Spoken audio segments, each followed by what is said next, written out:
is the appropriate age for girls to start wearing hot pants? I don't know, half past never? Well, there appears to be no need to consider the age. You can get these shorts for a baby girl that is only 0 months old. Well, you could have, until the manufacturer pulled them from the shelves. These top pants were seen in Bristol at the Primark store, and horrified a 23-year-old woman. She took pictures of the super short shorts marketed to baby girls from 0 to 3 months old and shared them. She said in part, quote, "I just stopped when I saw them and thought, these cannot be serious. These tiny hot pants are purposely sexualizing babies, and that is disgusting."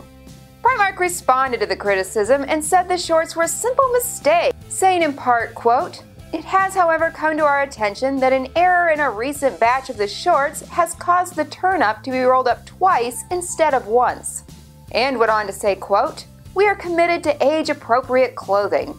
Which is good to hear, since 99.9% of the population agrees that babies don't need to be sexy.